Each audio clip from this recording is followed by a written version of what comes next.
Nous avons déjà pas mal parlé de l'annonce du prophète Mohammed sallallahu alayhi wa sallam dans la Bible et la Torah, ainsi que l'interdiction du porc, de l'alcool, du fait de porter le voile, etc. Il est dit dans la Bible qu'une femme doit prier voilée, ou sinon qu'on lui rase les cheveux, et donc qu'il n'est pas condamnable pour une femme d'être sans voile, tout comme dans le Coran. Dans Corinthiens chapitre 11, dans les versets 5 et 6, il est dit « Toute femme au contraire qui prie ou qui prophétise la tête non voilée déshonore son Dieu, c'est comme si elle était rasée. Car si une femme n'est pas voilée, qu'elle se coupe aussi les cheveux. Or, s'il est honteux pour une femme d'avoir les cheveux coupés ou d'être rasée, qu'elle se voile. » Cela pour rappeler que Dieu nous a toujours envoyé une seule et même religion. Une seule et même religion. Une seule et même religion.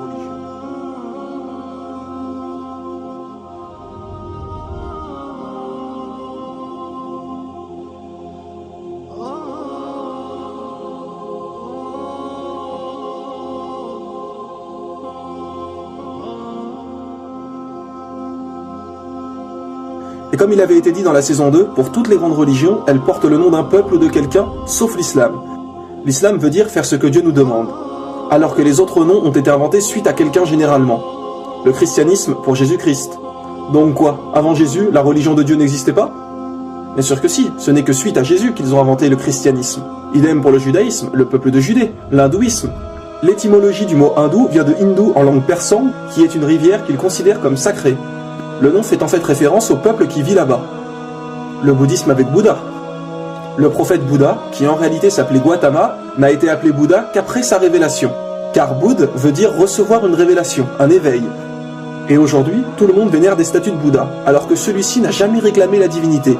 Gautama n'a jamais dit ça. Ce n'est qu'après sa mort que les gens ont commencé à lui vouer un culte.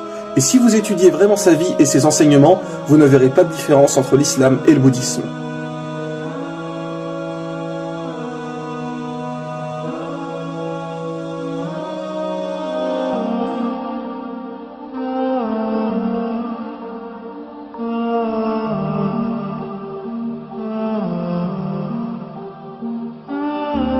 Attention, nous ne disons pas que Bouddha était forcément un prophète d'Allah, car aucun verset du Coran ou hadith mentionne son nom comme prophète.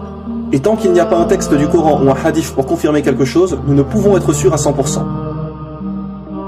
Seulement, nous savons qu'un jour, on a interrogé le prophète Mohammed sallallahu alayhi wa sallam sur le nombre de prophètes, et il a répondu 124 000 prophètes et 315 messagers.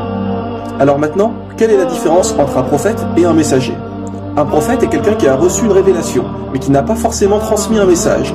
Par exemple, Mohammed sallallahu alayhi wa sallam était un prophète et messager, puisqu'il a reçu une révélation et nous a également transmis le Coran. Idem pour Moïse, qui nous a donné la Torah. Mais un prophète n'est pas forcément un messager. Dieu peut simplement lui parler et lui donner des commandements, sans lui donner un livre à transmettre à son peuple. Mais Allah a dit dans le Coran, à chaque communauté un prophète. Ce qui est bien évidemment juste. Allah n'a jamais laissé une seule communauté sans prophète. Donc peu importe où sur terre et à quelle époque, chaque communauté a eu un prophète pour les guider, ce qui explique le nombre de 124 000 prophètes.